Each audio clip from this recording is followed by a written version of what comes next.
안녕하세요. 내란특별재판부 진행을 맡고 있는 고발사주사건 공익신고자 조성은입니다. 오늘 제11화 끝났는가 시작인가 내란특검과 내란재판 그리고 현재 내란특검에 대한 1차적인 평가와 누더기가 됐다고 평가받고 있는 내란전담재판부법 또 오늘 아침의 급작스러운 소식입니다. 전담재판 예규를 만든다는 대법원의 입장이 나왔습니다. 지금 와서 이제 갑자기 만든다는 대법원의 입장을 어떻게 평가해야 되는지 라는 주제로 이야기를 해보겠습니다. 내란 특검의 수사는 일단락되는 것 같습니다. 하지만 내란이 끝났다고 할 수 있을까요? 수사 종료 이후에 대한민국은 어디로 갈 것인가?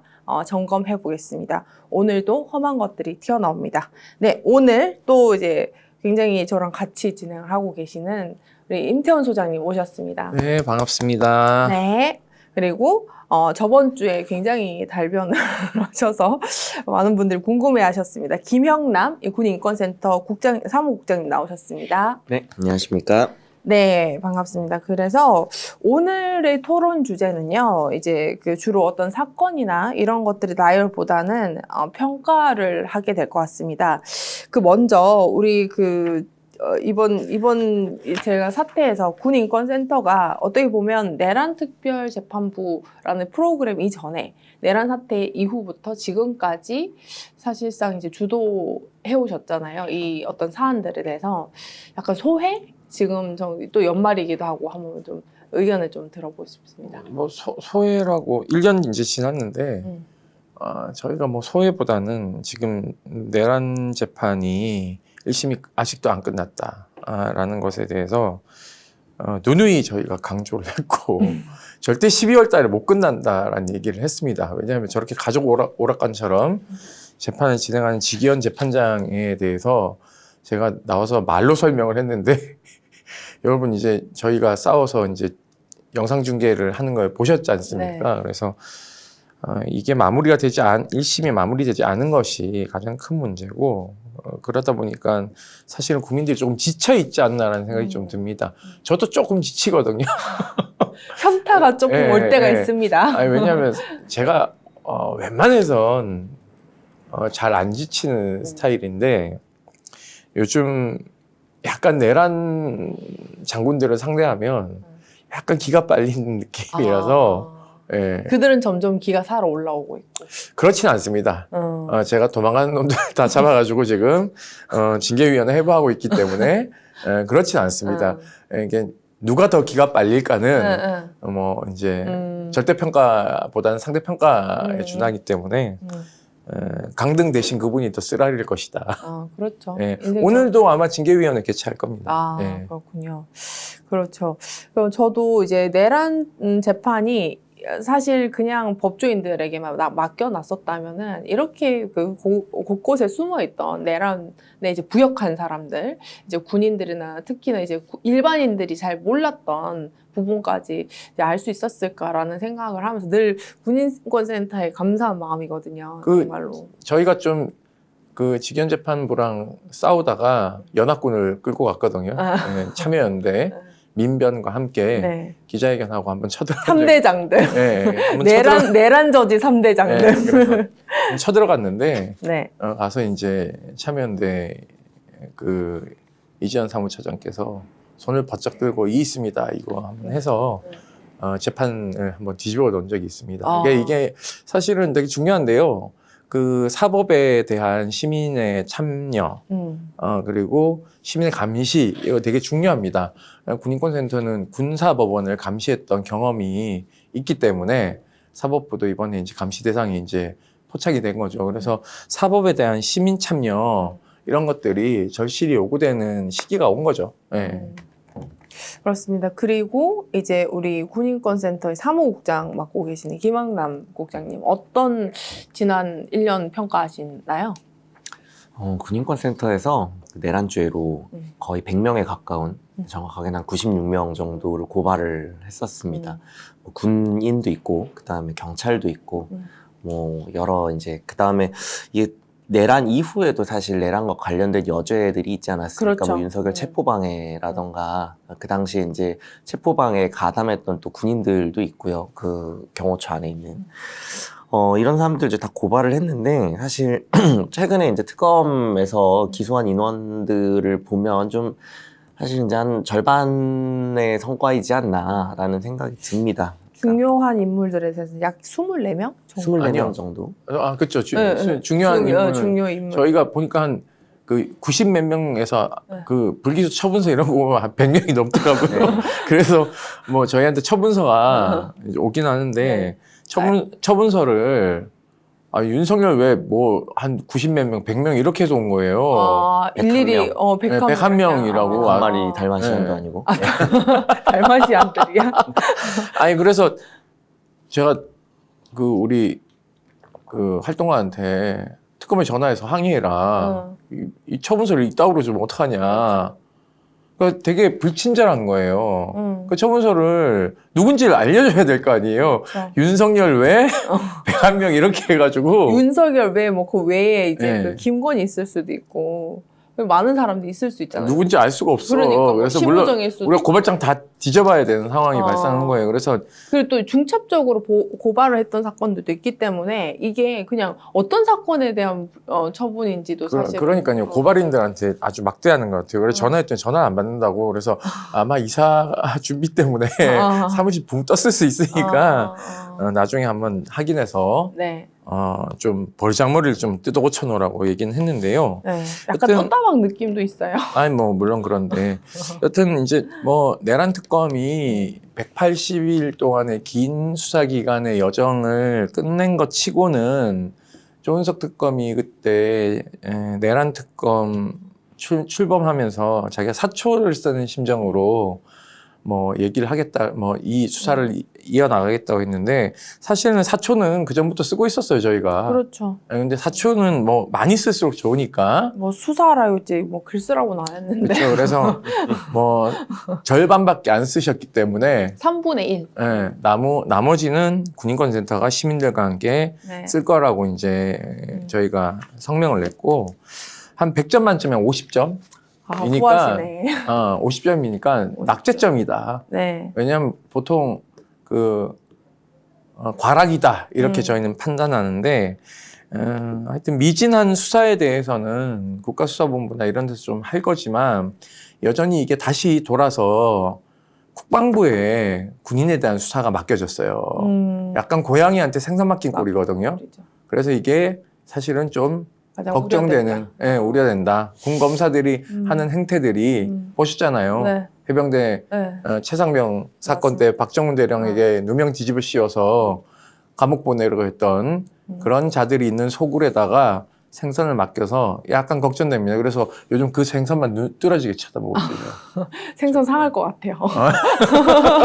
아니, 근데 저는 사실 그 조은석 특검에 대해서 처음에 반대를 했어요. 여러 이제 그 한동수 이제 뭐 특검, 그러니까 추천이 한 2-3분 이제 들어가셨을 텐데, 제가 그때 당시에 조은석 특검이 하면 안 된다. 조은석 특검에 대해서는 제가 반대를 했었습니다. 근데 좀 부정적으로 얘기하셨죠? 네, 제가 이제 왜 그랬냐면, 이 특수부 출신들의 그 약간 앞에 일 벌리고 거창했다가 뒤에 수습안돼서 흐지부지 되는, 그 한동훈이 그렇게 무죄율이 높았더라. 이런 평가를 받고 있는 대표적 검사 아니겠습니까? 이제 윤석열과.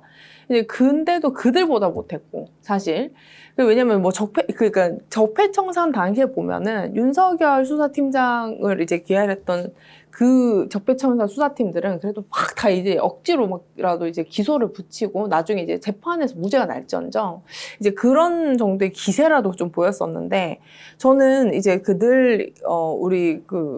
우리 내란 특별재판부 프로그램에서도 이제 말씀을 하셨죠. 어떤 것들이 있었냐면, 이제 앞으로 뭐 내란 특검 끝나고 나서 이제 미진한 부분들, 이제 이어가야 되는 수사 부분들을 이제 뭐 국가수사본부라든지 이어갈 것이다라고 했는데, 저는 다 문을 닫아 버렸다는 건, 이제 무혐의 처분을 내렸다는 건, 그런 부분들이 좀 굉장히 뭐 하는 건가 이런 생각이 들더라고요. 이제 조희대 대법원장하고 천대엽 법원행정처장에 대한 무혐의 처분한 건요. 불기소 처분한 건 굉장히 잘못된 거죠. 네. 왜냐하면 본인들이 수사 미진한 건데 맞습니다. 그건 이첩을 시켜야 되는 게 맞는데 그것에 대해서 조희대 사법부하고 일정 정도 타협을 하면서 내란 전담 재판부 예규로 아마 귀결되지 않았을 거라는 저는 강한 의심을 하고 있는데 저도 같은 생각. 불기소 처분장을 저희가 이제 좀 확인을 해서 추후 대응을 할 건데요. 이게 특검 체제의 한계인 것 같습니다. 그러니까는 이게 대한민국 특검 체제의 한계다. 군인권센터가 이해람 중사 특검도 이제 통과시켜봤고, 그 최상병 특검도 통과시켰고, 내란 특검도 이제 통과시켜서 한 3특검을 저희가 좀 하다 보니까 이 특검이 사실은 수사를 잘하는 사람이 맡을 개연성이 높잖아요. 물론 이제 수사 파트를 해본 사람이 하면 좋긴 하지만 저는 결국은 이런 것 같아요. 우리가 최상병 특검도 거의 막판에 사무국장하고 쳐들어갔거든요. 네. 왜 쳐들어갔냐면 거기 검사들하고 군검사들이 마구 흔들어대는 거예요. 박성재 신무전 기소 안 하려고 그러고 그리고 김동혁 등등등 군검사들 기소 안 하려고 해서 쳐들어갔는데 이게 밑에서 장난질하면 특검이 공소유지 때문에 배견할 재간이 없습니다. 그러니까는 공소유지를 하기 위한 검사들이 포진해 있지 않으면 공소유지를 특검과 특검 보들만 이루어져서 해야 되는 상황인 거예요. 맞습니다. 그렇기 때문에 부지런한 특검이 아닌 이상 피신 줘서 다 들여다보면서 할 수는 그렇죠. 없거든요. 근데 저는 들여다봐야 된다고 생각하는 거예요. 그런 측면에서 특검을 저는 그 법학적 지식이 있는 사람들까지 좀 넓혀야 된다. 범위를. 이건 사회적인 사건이에요. 예, 예. 그래야 되는 것이고 자격 요건을 법률가들 제한하는. 특히 이제 변호사, 판검사 출신들로만 국한해서는 안 된다. 예를 들면 로스쿨에 형법학 교수까지 확장시켜서 그 공소유지를 위한 그 어떤 그 검사들의 특권도 좀 폐지해야 된다. 예, 그러니까 왜냐하면 기존 검사들이 자기 상관들 손에 다 목을 쳐야 되는데 안 하는 거죠. 그러니까 일례로 경찰 한번 보십시오. 국수본 그 자기네들 수장인 조지호 김봉식을 바로 구속시켰지 않습니까? 네. 근데 검찰은 자기 수장들 다 구속 못 시켰어요. 그렇죠. 박성재는 하는 척 했는지 안 했는지 그것도 나중에 재판 들여다가서 봐야 되지만 심우정도 사실은 선출도 안 한 건데. 청구했어야 되는데 이제 안 한 거죠. 그래서 이런 것들을 봤을 때 군검찰도 마찬가지고요. 이번에 좀 사법개혁 할 때 그 검찰만 없애는 게 아니라 그러니까 군검찰도 좀 없애야 된다. 네, 같이 없애야 된다. 없앨 것들이 참 네. 많군요. 그 이제 그 핵심 쟁점들이 이제 나와 있었습니다. 이제 어느 정도 이제 그 내란 특검에 대해서 긍정적인 평가라는 분들의 의견들은 이제 뭐 계엄 선포의 뭐 2023년 10월 이전에 이제 했다라는 뭐 그런 사전 공모를 이제 뭐 이야기를 했고, 그리고 군, 경, 행정부 동시에 이제 개입이 됐다라는 것도 이제 확인을 해줬고, 이제 뭐 외환죄나 이제 뭐 이런 부분들이 이제 법률상의 제한이 있어서지 어쨌든 이적죄를 뭐 기소를 했다라고 해서 이제 많은 것들을 밝혔고 입장을 밝혔다라고 하지만 결국은 이거는 우리가 라이브로 다 봤는 내용들 아닙니까? 그렇잖아요. 그래서 그렇죠. 저는 여기에서 특히 그 뭐 김건희 씨와 당일날 싸웠다는 거 아니에요? 나 이거 믿을 수 있는지 잘 모르겠어요. 뭐, 너 때문에 다 망쳤어. 뭐, 이렇게 해서 이제, 근데 저는 그런 변명을 왜 특검에 해주나, 라는 생각을 했거든요. 그래서 특히 이제 그 핵심 쟁점에 대해서 이런 그 입장들을 정리했던 것이 비겁한 건지, 아니면 정상적인 정말 잘한 수사라는 건지 저는 한번 평가를 좀 듣고 싶습니다.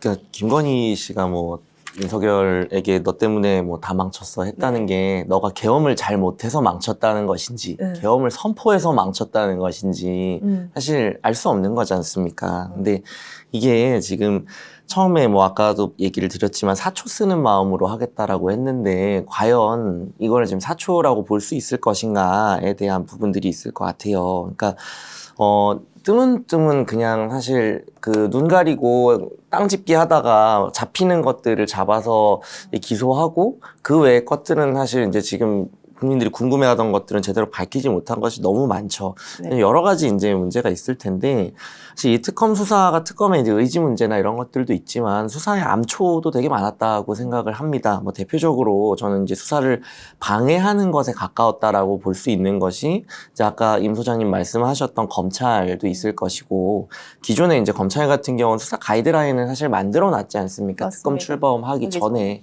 그리고 많은 국민들께서 특검 출범하기 전에 이미 그 걱정하셨던 게 특검이 사실 사건으로부터 거의 반년 이후에 이제 출범을 했고 그 사이에 심우정 그 검찰이 이 수사를 끌고 가면서 특수본을 통해서 사실상 이게 수사를 한 건지 인멸을 해준 건지 뭐 감출 거 감추는 시간을 벌어준 건지 이런 것들에 대해서 이미 많은 국민들께서 의문을 제기한 상태였습니다.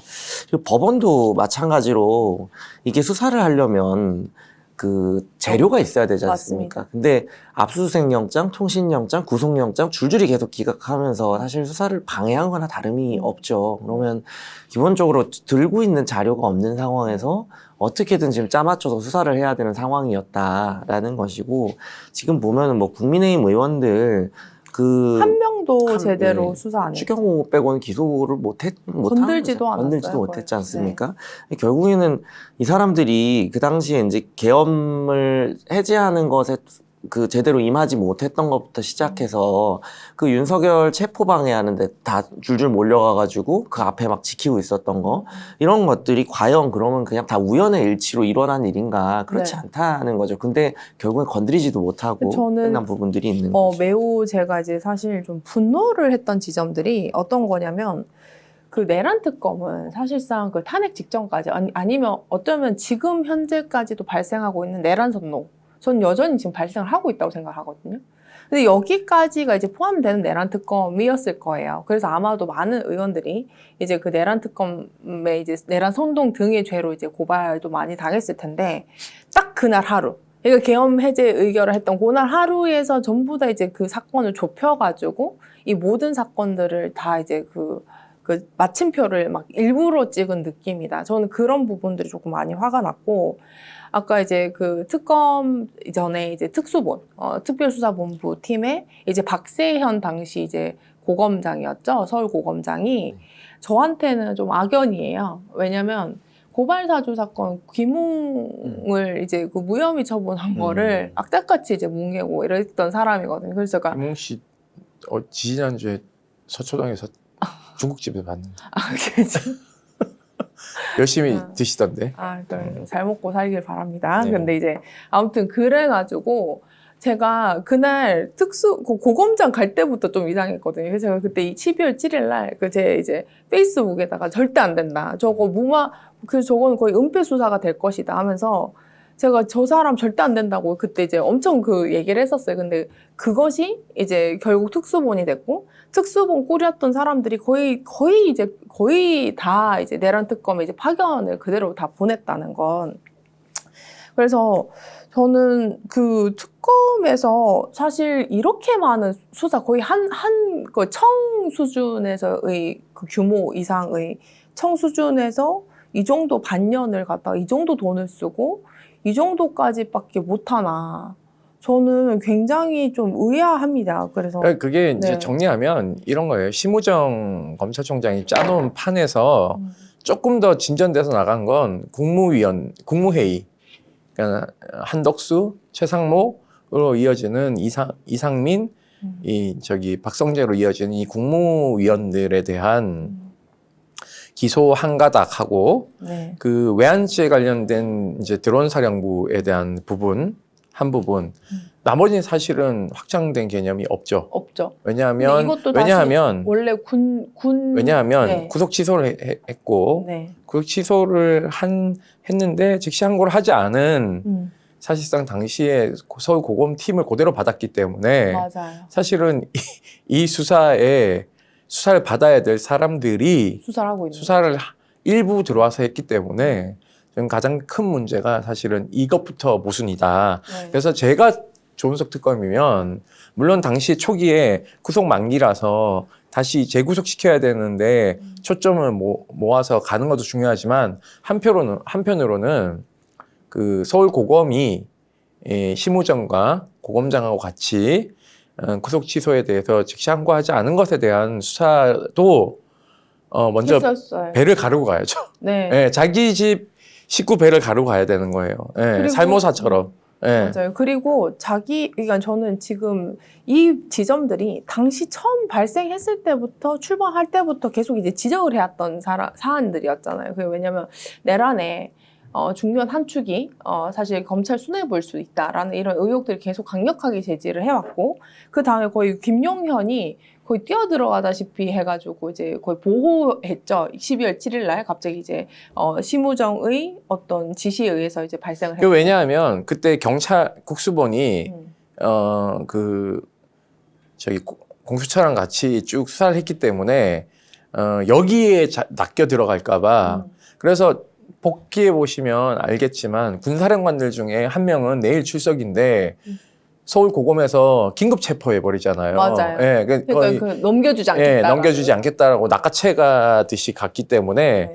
그 혐의자들에 대한 쟁탈전이 벌어지는 상황까지 가지 않았습니까? 네. 그런 것들에 대한 수사는 아예 개시도 안 한 거죠. 전혀 개시가 되지 않았다는 겁니다.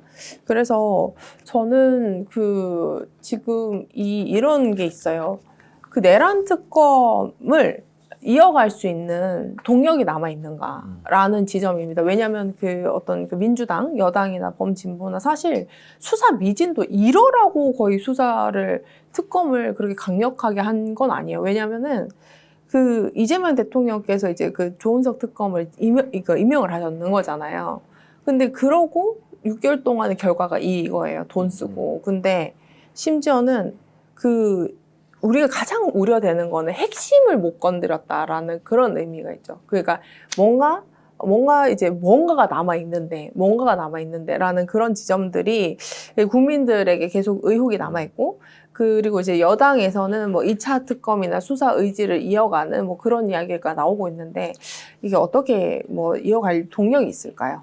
이게 지금 사초를 사실은 12월 3일까지밖에 못 쓴 거잖아요. 그 네. 뒤에 사실 많은 국민들께서 그 당시에 이제 거리에 나오셔서 광장에서 이제 보면서 계속 내라는 현재 진행형이고 지금도 뭔가 판을 뒤집기 위한 윤석열의 시도가 계속되고 있다라는 얘기들을 굉장히 많이 주셨었는데 이 부분을 이제 못 건든 거잖아요. 방금 얘기하신 것처럼 이 당시에 있었던 여러 난맥상들이나 이런 것들을 결국에 이제 180일 동안 뭐 했느냐. 그 앞에 얘기들은 사실 이미 다 힌트가 있는 것들을 이제 잡아가지고 수사를 했던 것인데, 요 뒤를 이제 그러면 어떻게 볼 것인가가 저는 핵심이라고 생각을 합니다. 이게, 한 30년 전에 있었던 일을 수사한 게 아니고, 사실 비교적 최근에 있었던 일이고, 그 다음에 이 범죄에 다 가담했던 사람들이 지금도 곳곳에 숨어가지고 권력을 아직 쥐고 있지 않습니까? 맞습니다. 국회에 가도 아주 많죠. 국회의원들 현역도.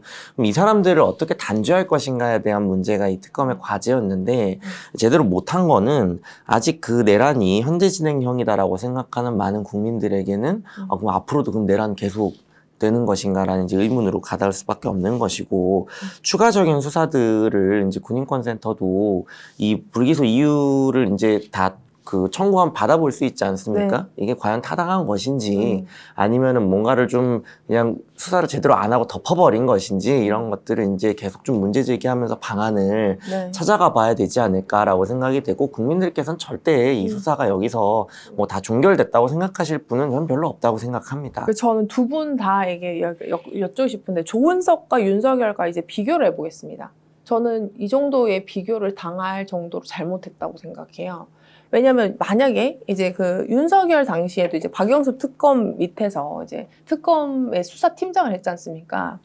그러면은 만약에 윤석열이 자기가 이제 내란 저지른 피수사 대상이 아니라 누군가 이제 내란을 저질렀어요. 내란 저질러가지고 자기가 특검의 이제 수사팀장이나 특검이 됐어. 그럼 조은석 같이 했을까요? 저는 그렇잖아.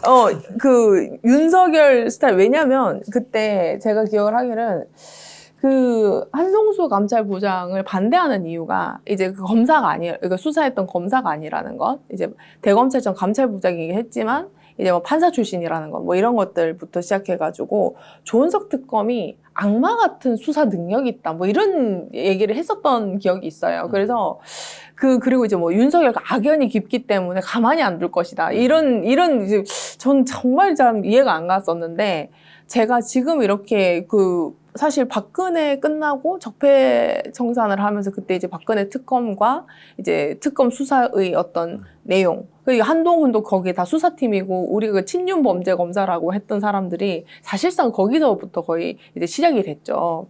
그리고 지금 내란 특검이 지금 이 윤석열의 이제 범죄를 이렇게 수사를 했던 이 상황을 봤을 때는 제가 굉장히 좀 분노하는 지점들은, 윤석열이 자기 내란 안 저지르고 이런 사건에 투입돼서 이렇게 했었으면 조은석보다 못했을까라는 그 지점에서 너무 화가 나는 거예요. 지금 어느 부분을 어떻게 건드려서 사실 수사해야 되는가를 밑그림을 사실 잘 그리고 들어갔는지도 좀 의심스러운 부분인데, 우리가 이제 그 계엄이라는 것이 지금 수사를 해가지고 그 결과 발표할 때 보면은 12월 뭐 3일고 언젠가 주변에 결정한 게 아니고 굉장히 앞서부터 많은 준비를 맞습니다. 했다라는 걸 알아냈으면 앞서서 무슨 준비를 했으며 그 준비 과정에 누가 얼마나 깊숙하게 개입되어 있는가를 사실 다 파냈어야 되는데, 그냥 뭐 앞서서 그 준비를 많이 했더라 하고 그냥 지나간 거지 않습니까? 예를 들면 뭐 대학 입시입니까? 그러니까요. 군 같은 경우도 그날 국회에 이제 쳐들어간 군인들이 있지만 사실 곳곳에 군 안팎에 이 계엄이라는 것이 뭐 하루 이틀 준비한다고 될 일이 아니지 않습니까? 그렇죠. 그렇다면 과연 우리 그 당시에 이제 여러 힌트들이 또 있었어요. 뭐 지역에서도 갑자기 뭐 양구 이런 데 보면은 그 군인들이 군청에 막 쳐들어가가지고 장악하고 한 거지 않습니까? 맞습니다. 이게 사전에 모의가 없이는 일어날 수 없는 일인데, 과연 이 군 안에서는 어느 정도로 얼마나 준비가 돼 있는가. 그 다음에 그 당시에 그 내란버스 타고 올라온 6번의 고위급 장교들 같은 경우에는 사전에 아무런 언지를 받지 못했는가, 이런 부분들이 제대로 수사가 안 됐다라는 거죠. 결국에는 그냥 그런 일들이 뭐 있었구나 하고 지나가는 건데, 정말 자기를 수사가 아니라 뭐 역사서 쓰는 사람 정도로 생각한 것인지, 뭐 근데 그 역할을 하라고 사실 180일의 시간을 준 건 아니지 않습니까? 그렇게 주고. 네. 그러니까. 근데 이런 부분들이 이제 계속 지금 미지수로 남아 있는 것인데, 네. 과연 이렇게 국민들은 보면은 이게 뭐 수사가 참 시원하게 잘 됐구나라는 생각을 하기보다는 이게 뭔가가 진짜 찜찜한데 왜 그럴까 같은 이제 의심을 갖게 되는 것이죠, 이런 부분에서. 우리 그 임태훈 소장님께서 보셨던 이제 그 내란 특검의 이제 많은 이제 이렇게 수사 미진들이 있지 않습니까? 예를 들면 뭐 사실 저는 군 관련해서도 내란 특검이 별로 손을 못 댄 것 같고. 손을 못 된 건지 안 된 건지는 그렇죠. 좀 봐야죠. 왜냐하면 그렇죠. 거기 특검에 파견가 있던 사람들이 누군지 이제 저희가 뒷조사를 좀 해야 되고, 네.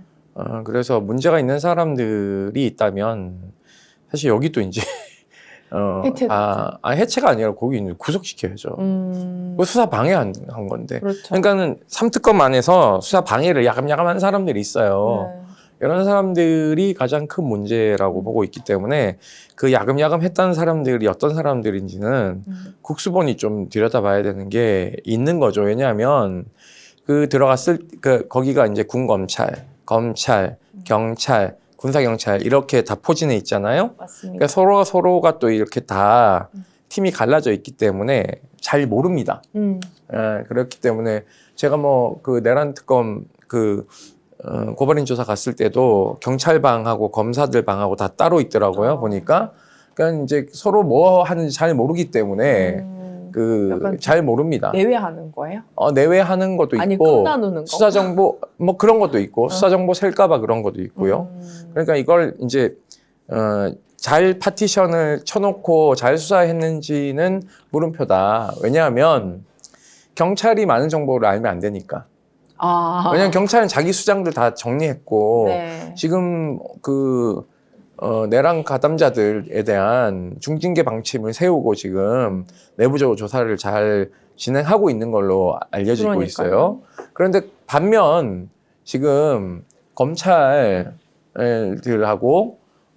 그리고 군은 겨우 이제 박정훈 대령이 조사하고 있고 맞습니다. 검찰은 본인들의 내란 가담자들에 대한 뭐 자체 감찰 이런 것들이 잘 이루어질지는 TF 활동을 좀 봐야 근데 되겠지만 그런 있는 자체를 좀 부정하는 것 같더라고요. 약간 검찰은 그럼 뭐 어제 이제 그 촬영일 기준입니다. 이제 어제 그 조지호 경찰청장이 이제 그 헌법재판소에서 결국 파면을 당했습니다. 파면을 당했는데 1년도 더 지나서 파면은 1년을 더 지나서 파면 당했는데 저는 어제 그걸 보니까 저 자리에 만약에 그 박성재 등등등도 전부 다 기각을 당했던 자리 아닙니까? 근데 저 자리에서 이 지금 기소 내용이나 재판 과정을 봤을 때는 헌법재판소에서 파면 결정을 받는 게 이제 경찰청장 한 명의 일인가라는 그런 생각이 너무 왠지 들더라고요. 경찰이니까 파면을 받는 거죠.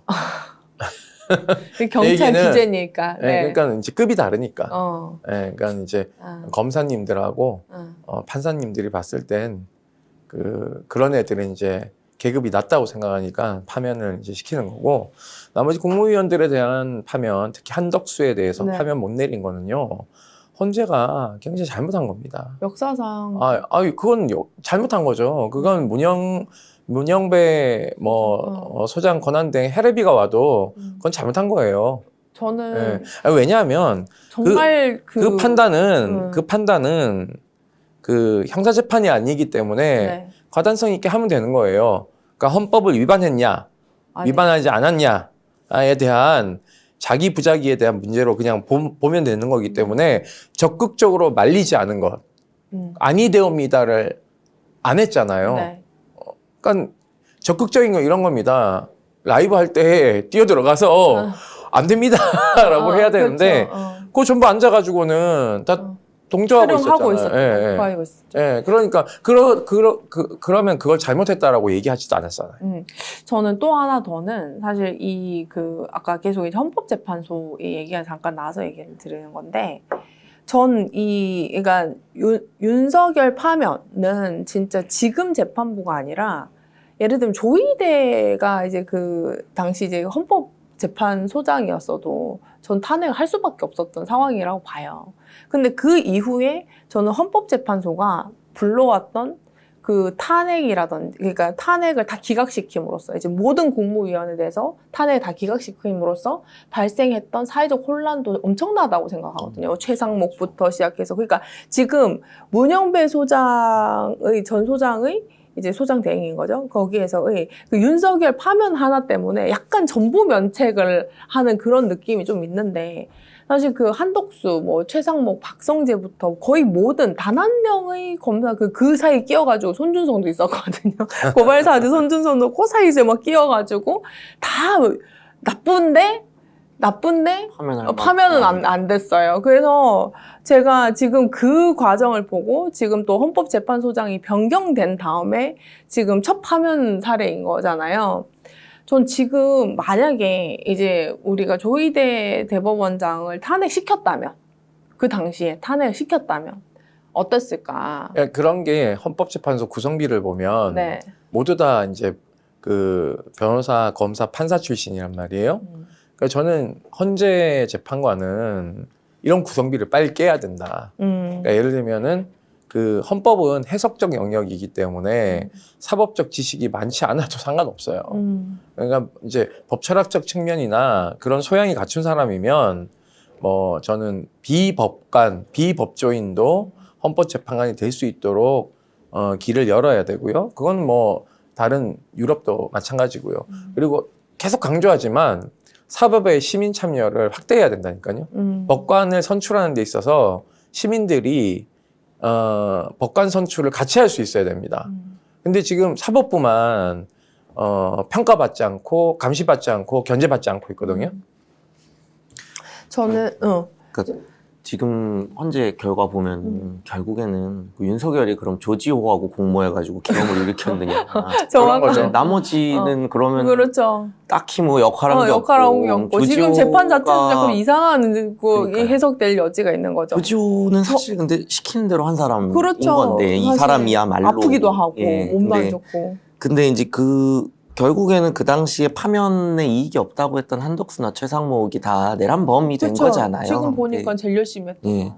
그러니까 그거는 또 이제 그 조은석 특검 입장에서는 성과야 이렇게 얘기하기 때문에 그건 또 성과대로 성과가 있는 거죠. 근데 예. 그거는 CCTV 하나만 잡아내도 그 정도 그 특검이 1,000억 쓰고 이제 그 CCTV 하나 해가지고 그 정도는 좀 아니지 않나요? 근데 구속은 못 시켰잖아. 그쵸. 그리고 네. 저는 이상민 하나 구속시켰고 굉장히 지금 이 결과, 내란 특검의 결과로 누가 가장 이익을 보는가라고 생각했을 때는 저는 가장 이익을 보는 게 국민의힘 같은 거예요.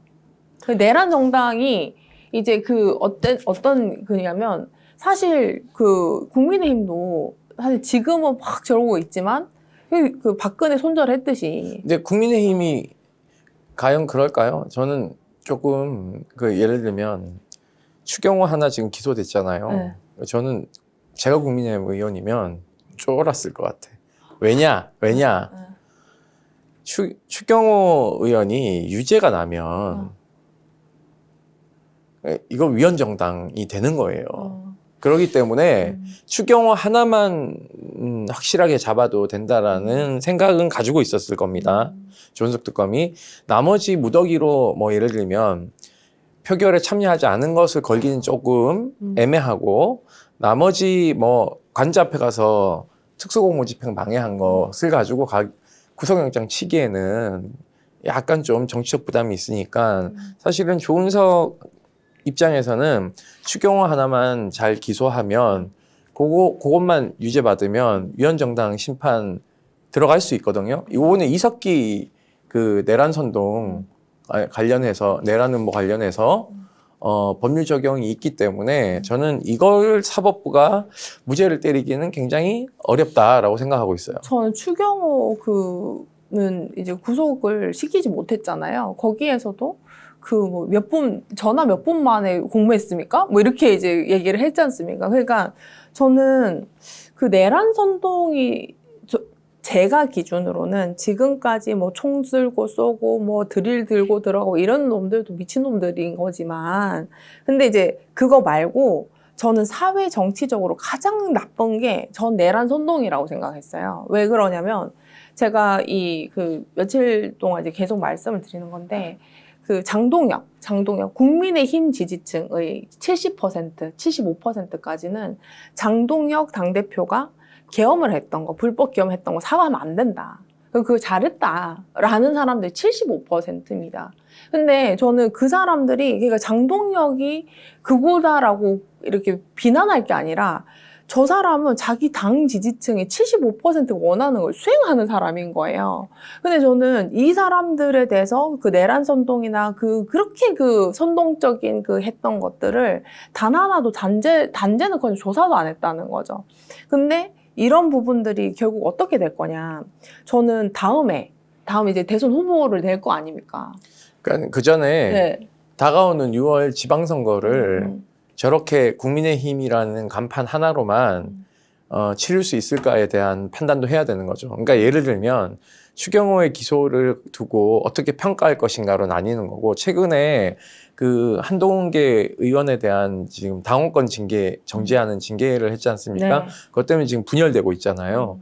그러니까 결국은 총선을 앞두고는 확실히 이 당은 분당할 가능성이 매우 높아졌다. 저는 그렇게 보고 있어요. 왜냐하면 계속 추경호가 유죄를 받으면 딸려 들어가야 되는데 그러면 위헌정당 해산 심판을 받아버리면 이 당 자체가 공중분해돼서 출마 자체를 못 하거든요. 그러기 때문에 저는 추경호 하나만을 놓고 보더라도 저 당은 분열될 가능성이 매우 높고 지금 뭘 해야 되냐? 법무부 장관께서는 추경호가 기소가 됐기 때문에 이 정당이 내란 정당인지 아닌지에 대한 판단하기 위한 빨리 TF를 만들어야 돼요. 위헌정당 심판 청구를 하기 위한 준비 절차, 그거 안 하는 거는 그 본인이 이제 생각이 있으면 해야 된다는 얘기를 하는 거고, 그러니까, 본인이 안 하고 배길 수가 없다는 얘기를 하는 거예요, 지금. 그러니까 저는 이제 조금만 더 이제 가면은 제가 이 집단을 잠깐 있어 봤잖아요. 그때 이제 그 박근혜 탄핵 후에 첫 번째 총선이었거든요. 없어지지 않습니다. 이 사람들은 바른정당과 바른미래당으로 망해봐가지고 이 사람들은 안 뿌개져요. 근데 당원권 징계를 받고도 있는 게 낫다고 생각하는 사람들이에요. 그러니까 물론 그런데 제 얘기는 그 추경호가 형량을 어떻게 받냐에 따라서 그건 선택의 여지가 없잖아요. 근데 예를 들면 추경호가 기소돼서 재판을 뭐 불구속 재판을 받는다 하지만 1년 뒤에 선고 유죄가 나면 집행유예라도 나오면 바로 위헌정당 심판 들어가는 건데 그러면은 총선은 그 뒤에 있는 거 아닙니까? 1년 뒤에. 2년 뒤에 있지 않습니까? 그러니까는 저는 추경호가 이 정당이 깨지냐 안 깨지냐의 그 리트머스라니까요. 이제 근데 그런 거는 있을 수 있겠죠. 특검의 수사 결과가 윤석열, 그러니까 윤어게인을 주장하는 이 이제 거리에 있는 사람들에게는 이제 결집의 하나의 그 명분처럼 쓸 수는 있을 것 같아요. 왜냐면 이미 그 윤석열이 저기 뭐 성탄이라고 막 메시지 냈잖아요. 뭐 예수님의 이름으로 뭐 어쩌고 우리가 뭐, 다 자기 자식 같다. 뭐 자식 같다고 저는 그런 아버지를 둔 기억이 없는데 이 지지자들에게 그러니까 무혐의라는 거는 사실 아주 법적으로 들어가면 증거가 없어서 무혐의인 거지 그런 사실이 없거나 죄가 없어서 무혐의라는 건 아닌데 일반 사람들의 인식에는 무혐의 하면 무죄이고 죄가 없다는 얘기지 않습니까? 그래서 무죄까지 가지도 않죠. 심지어 박근혜 탄핵된 이후에도 사실 무혐의 처분받은 거를 몇 년 지나서 다 그 무혐의 처분받은 애들 거리에 나와가지고 나는 죄가 없다라고 주장을 하기 시작하고 이건 명백한 표적 탄압 수사였고 적폐청산은 뭐 말도 안 되는 일이었다라는 주장을 하는 명분을 준 거죠. 근데 분명히 이 사람들도 국민의힘 다 무혐의 나왔는데 지금 내란몰이 하는 거 아니냐라는 땔감으로 쓸 수는 있는 이제 흐름이 있고 그 다음에 이제 이것이 거리에서 계속 이 혼란스러운 상황을 만드는 여지를 줄 수가 있다. 그래서 이 결속용으로 아마 앞으로 장동혁 지도부가 이제 활용을 하면서 당을 점점 더 이 그 내란의 그 도가니탕으로 계속 몰고 가게 되는 어떤 흐름들을 만들 수 있겠죠. 그러니까 지금 제가 봤을 때는 한동훈이나 그 반대 측에서의 정치적 무능이 상상 초월입니다. 그러니까 아니 왜냐하면 당을 만들 수 있는 능력이 없어요. 아니 능력이 없죠. 왜냐하면 본인이 당을 만들려고 그랬으면 그때 만들었죠. 그 당시에 갈짓자 행보를 하지 않았어야죠. 본인은 본인을 따르는 의원들한테 표결에 참여해서 그 계엄을 해제했잖아요. 그러니까 그 다음 행보가 그러면 이렇게 돼야죠. 윤석열 탄핵에 동의하고 가야 되는 거죠. 근데 동의하지 않고 자기가 공동정부 한다면서는 한덕수하고 설레발이 칠 때부터 또 지금은 윤석열 탄핵이 자기 덕이라잖아.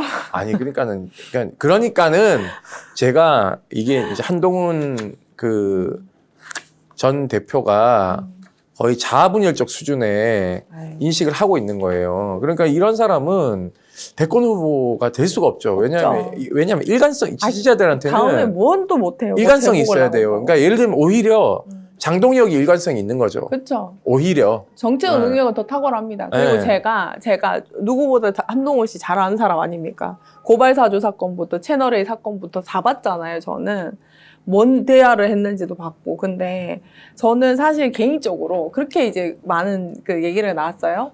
막 술 마시면서 배신자 너무 하면서 막 계속 이제 윤석열이 한동훈에게 강력한 배신감을 토로했다는 거 아닙니까? 제가 늘 하는 얘기가 있어요. 한동훈의 인생을 윤석열이 만들어준 거거든. 잘 나가는 검사 인생을 만들어준 거나 한동훈에게 그 삶을 부여한 게 윤석열입니다. 아니 이제 그 특수부 그걸로 해가지고 맨날 댕겨서 측근 검사 만들어줘. 검찰총장 측근 검사 만들어줘. 검사장 한 적도 없는데 검사장 취급 받아줘. 그 다음에 그 채널A 사건 다 감찰 무마시켜줘. 고발사주 사건도 셋이 같이 해. 그 다음에 그 누구죠? 이번에 법무부 장관 최은소로 위에 다 기수 다 잘라내고 법무부 장관 시켜줘. 자기가 언제 다른 정부가 법무부 장관 할 수 있겠습니까? 윤석열이 다 시켜주지. 그리고 또 어디 있죠? 그 비대위원장도 김기현 쫓아내고 그 비대위원장으로 꽂아줘. 당대표도 시켜줘. 근데 배신을 한 거예요. 자기 입장에서는. 그러니까 이 새끼 하면서 술을 마실 수밖에 없는 거 아닌가라는 저는 개인적인 윤석열을 이해할 생각이 전혀 없지만 윤석열과 한동훈 간의 관계를 봤을 때는 압도적으로 그러니까 일관적으로 내리사랑 받았던 게 한동훈이거든요. 그러니까 제가 봤을 때는 그 윤석열의 그 어떤 열받음도 이해는 간다. 근데 이 사람이 갑자기 이러면서 막 이재명 대통령 공격을 하고 그 범진보를 공격하고 이런 소리를 하는 거 보면은 저는 진짜 전 한 4년을 봤잖아요. 4년을. 입장문도 냈어요, 저한테. 진짜, 그런 사람이어가지고, 제가 이제, 그러니까 한동훈의 무능력함 때문에라도 당분간 이 내란 세력은 결집을 할 것 같다. 저는 그게 이제 걱정이다라는 것이고, 사실 그 추경호가 유죄가 나올까. 저는 그게 되게 걱정인 거예요. 그래서 이제 이제 나오게 만들어야죠. 네.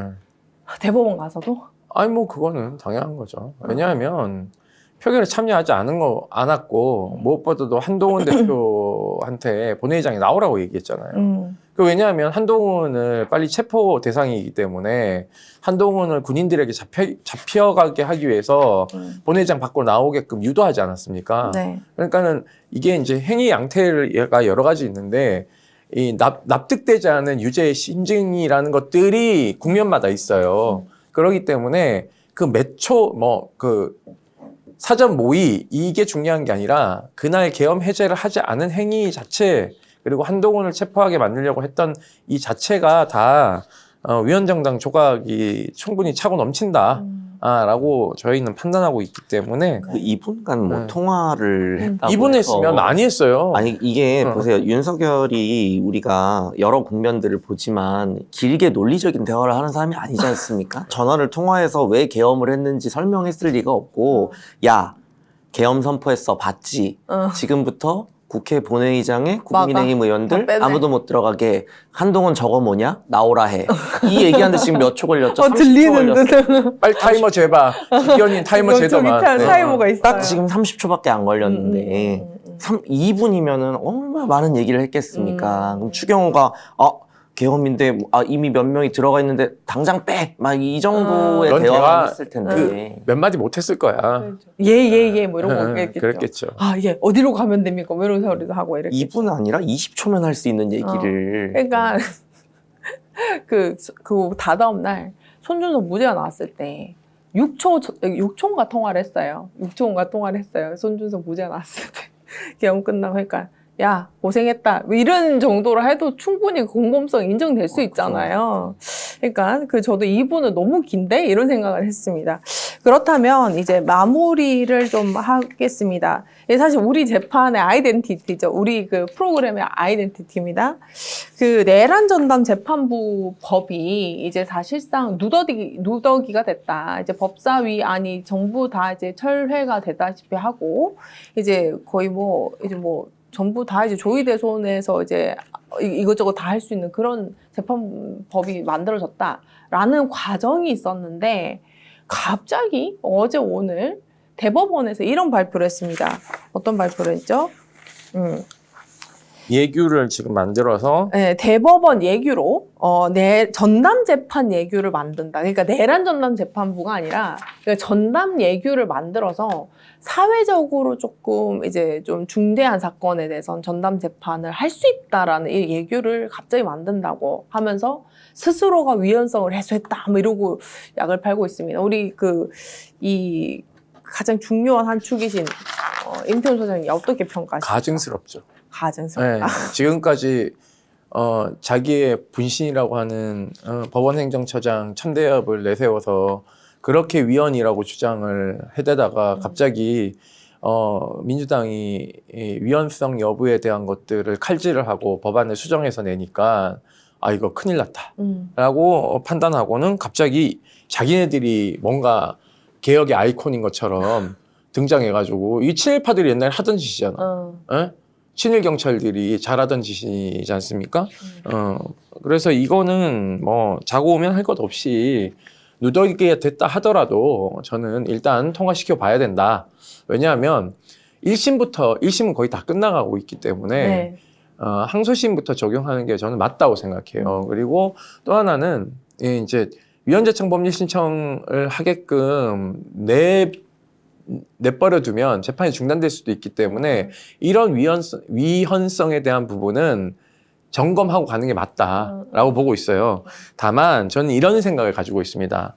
우리가 간과해서는 안 되는 것은 니른베르크 전범 재판이나 우리 여기 그 태평양 전쟁 그 동경 전범 재판도 사실은 히틀러나 일왕의 입장에 봤을 때는요, 그냥 신정국이 불법으로 만든 법원이에요. 맞습니다. 예. 그 히틀러가 만약에 살아있었다면 아마 이거는 법률 위반이라고 윤석열처럼 빤스 아니라 홀딱 벗고 난리를 쳤을 거예요. 그렇죠. 그렇기 때문에 살해 있었다면서. 아이 그럼요. 그러니까 이런 말도 안 되는 위헌론을 가지고 내란에 대해서 면죄부를 주려고 하는 사법부는 저는 철퇴를 내려야 된다. 그래서 저는 어떤 거냐면 제가 이번 예규를 만드는 걸 보고 한동훈 씨가 법무부 장관 당시에 그 장관 혼령 만들어서 이제 검찰 개혁 법안을 다 이제 뒤집어서 검찰이 멋대로 이제 수사를 확장시켰던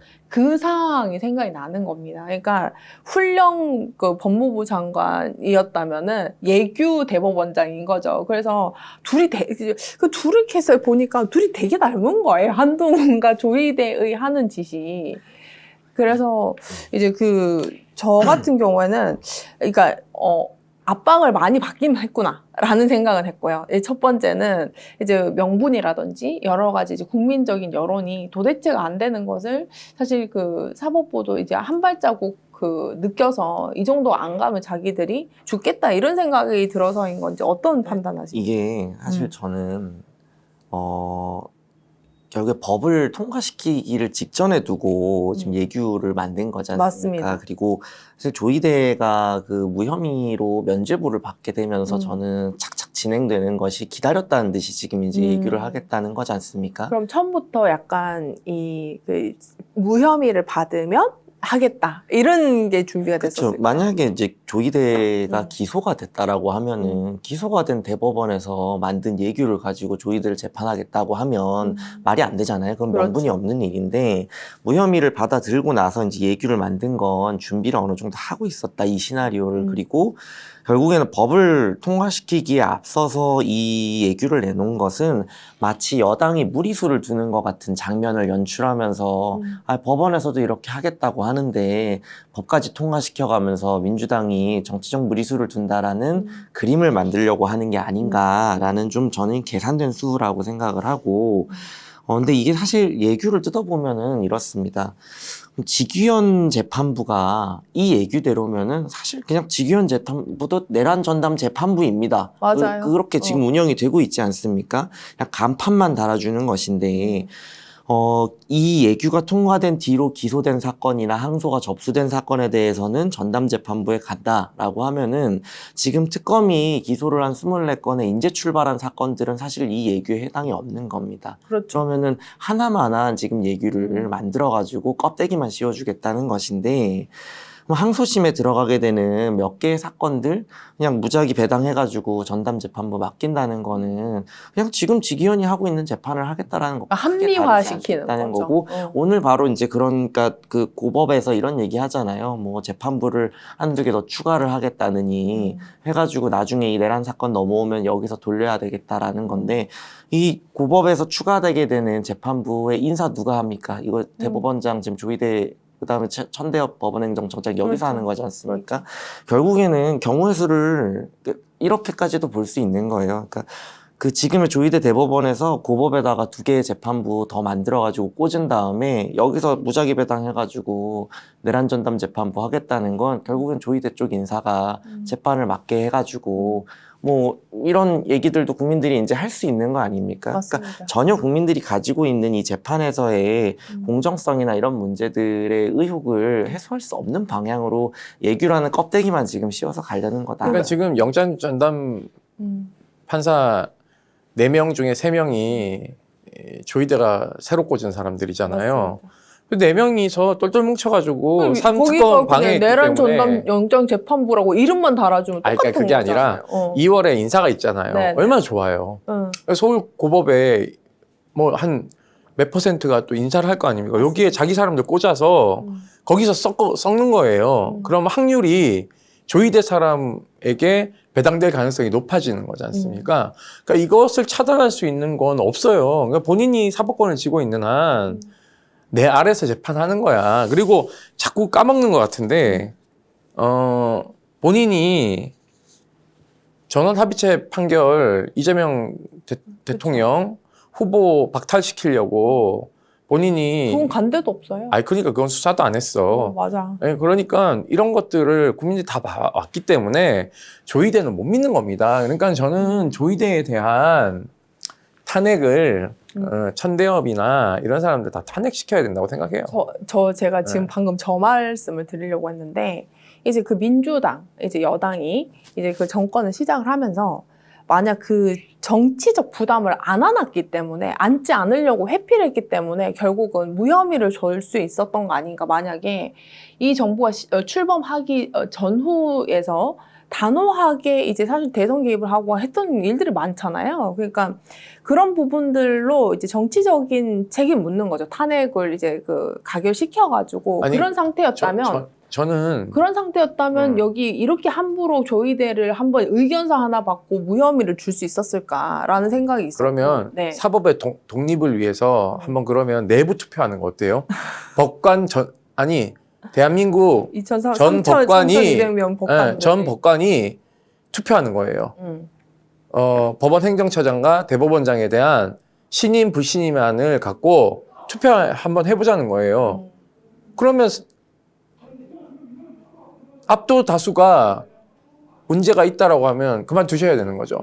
사법의 독립을 지키려면 법관 대표자회가 그런 거 해야 돼요. 모여 앉아가지고 책상에 앉아가지고 판결문 보듯이 뭔 얘기를 하는지도 모르고 지들끼리 모여가지고는 대도 않는 소리 하고 있으니까 사법부가 통째로 욕을 얻어먹는 겁니다. 예전에 복귀해보시면 사법파동 1차, 2차 났을 때 기억해보세요. 강금실 법무부 장관이 부장판사 할 때 쫙 전국에 있는 법관들 모여가지고 사법부 개혁해야 된다는 목소리에 반도 못 따라가고 있어요, 지금. 맞습니다. 그 젊은 판사들이 뭘 하고 있는지 모르겠어요. 법원 게시판에 글 쓰는 짓 그만하고, 최근에 국가인권위원회 직원들이 전자투표 도입해가지고요, 설문조사 해가지고, 압도다수 70% 이상이 안창호 국가인권위원회 위원장 그만둬야 된다고, 여론조사를 했단 말입니다. 그런 거라도 하란 얘기예요, 저는. 맨날 게시판에 글만 올리 뭐 하고 있는 거야. 키보드 워리어는 필요 없다. 행동을 하셔라. 근데 이제 3,200명 투표를 했는데 다 조이대 편이 어떡하지? 그러면 여긴 다 이제 집에 가야지. 아니, 그러니까 그런 게. 그렇죠. 아니, 그러면 신임을 하고 가면 본인들도 이제 국민들로부터 배신당하는 거죠. 그렇죠. 네. 알겠습니다. 그래서 이제 아마 내란 전담 재판부 법률이 이제 대법원 예규에 이제 나왔던 이런 상황들을 전부 다 이제 뒤로 하고 여당인 민주당은 앞으로 가겠다. 강력하게 통과시키겠다라고 얘기를 합니다. 앞으로 이제 통과시켜질 이제 내란 재판부 법과 사실 내란 특검이 수사 종료 이후에 국가수사본부나 여러 여타의 수사기관들이 제대로 이어갈 수 있을지 지켜볼 문제인 것 같습니다. 네, 오늘까지 지금 내란특별재판부 지금 상황을 좀 살펴봤고요. 다음 주에는 조금 더 진전된 모습으로 찾아뵙길 바라겠습니다. 근데 윤석열 군사법원 온 거 얘기를 안 해가지고. 네, 어떤 짤막하게 브리핑해 주십시오. 그저께죠. 윤석열이 이제 군사법원 재판장 증인으로 나왔는데 아마 정심 시간에 갔어요. 변호인 접견이 있다고. 그래서 12월 29일 날 다시 이제 출석을 해야 되는데요. 어제 출석하는 모습이 그대로 다 나오지 않았습니까? 근데 그 법정이 박정훈 대령이 항명죄로 재판받던 곳이에요. 그리고 그 재판부가 그대로 재판을 하고 있어요. 지금 군사법원에. 네, 군사법원에. 예. 그래서 이제 와서 자기는 별로 잘못한 게 없고 여기 군인들 좀 봐달라는 식으로 얘기를 했다고 하는데 말을 많이 했어요. 쓸 말은 별로 많이 안 했고 그래서 재판부가 아마 이제 질문들을 좀 많이 한 것 같아요. 그래서 다음 이제 29일 날 또 출석하는지 지켜봐야 되는 게 있는 거죠. 그리고 중요한 건 본인이 근무하던 대통령실 후문에 군사법원이 대통령실 안에 있습니다. 네, 그래서 아마 본인이 와서 놀랐을 거예요. 여기가 군사법원 대통령실 왜 왔어? 이랬을 거예요, 아마. 거기 같은 섹터 안에 있습니다. 국방부 건물 안에 군사법원이 있어요? 국방부 섹터 안에 후문에 딱 들어가면 오른쪽에 있어요. 그러니까는 이거는 국민들도 잘 몰랐을 것 같아요. 네, 그러니까 이 게이트를 들어가면 대통령실 안으로 들어가는 겁니다. 네. 참 아이러니한 장면이에요. 그렇죠. 자기가 저기서 내란 저지르고 그렇죠. 구속됐다가 네. 다시 와가지고 네. 군사 재판의 증인으로 나섰고 네. 그렇습니다. 여기 군사법원이 있었어 이랬을 거예요. 분명히. 그렇습니다. 또 마무리 한 말씀 해주십시오. 네.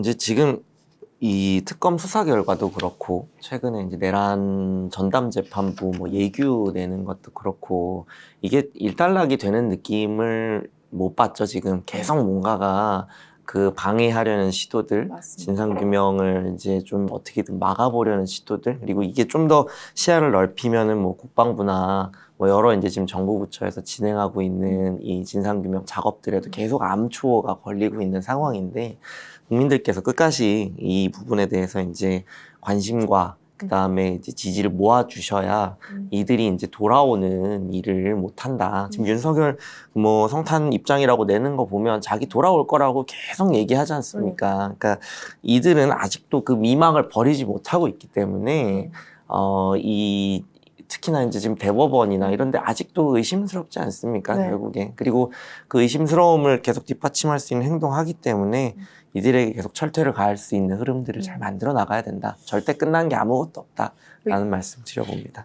제가 가장 그 윤석열 전문가 중에 한 명인데요. 저 사람은 끈질깁니다. 그리고 저 사람은 선이 없고요. 저 사람은 항상 뭘 이렇게 저질러요. 그래서 항상 국민들이 안심하기 너무 이른 상황입니다. 저도 끈질기기 때문에 네. 누가 이기나 한번 해봅시다. 그렇죠. 여기 근데 또 다 끈질긴 팀들이기 때문에 윤석열이 함부로 이제 결국 윤석열이 조기 퇴진의 이제 결과가 있었지 않습니까? 어쨌든 그들이 다시 돌아오지 못하도록 완전 이제 못 박는 이제 행위들을 우리가 열심히 또 준비를 해야 될 것 같다라는 생각입니다. 내란 특별 재판부 제11화 허먼거시 튀어나온더 이제 마치겠습니다. 감사합니다. 맞습니다. 애청자 전용 상품을 만들었는데 자동차 보험 또한 보험의 점검이 필요합니다. 꼼꼼하게 보장이 돼 있는지 다 체크해드리고 있습니다. 바로 상담 가능하고 즉시 비교 견적해드리는 1644-1226 자신 있다 비교하라. 저희가 스픽스 애청자 전용 상품으로 만든 만큼 1644-1226을 전화 주셔서 꼭 상담 받아보시길 바라겠습니다. 여러분들의 응원, 격려 그리고 혜택 돌려드리겠습니다. 여름 민어에 이어 겨울 대방어회 왔습니다. 우와, 가격, 품질 압도적으로 좋습니다. 28,900원에 400g 이렇게 포장해서 소스까지 함께 보내드리고 있습니다. 스픽스몰 공동구매 전국 최저 가격에 도전합니다. 믿고 구매해 주십시오. 드시고 있는 게 뭡니까? 와, 한우 뭉티기 그리고 육회인데요. 어떻게 이렇게 맛있습니까? 당일 도축한 제품 여러분께 보내드리고 있는데 가격 29,900원에 총 400g 대단한데요. 와, 쉽게 먹을 수 있다는 여러분 행운 아니겠습니까? 저 믿고 한번 드셔보십시오. 완전 맛이 짱입니다. 자, 직접 먹어보겠습니다. 네. 자, 어떻습니까? 우와, 육회 그리고 뭉티기. 우와. 자신 있다 비교하라 스픽스몰.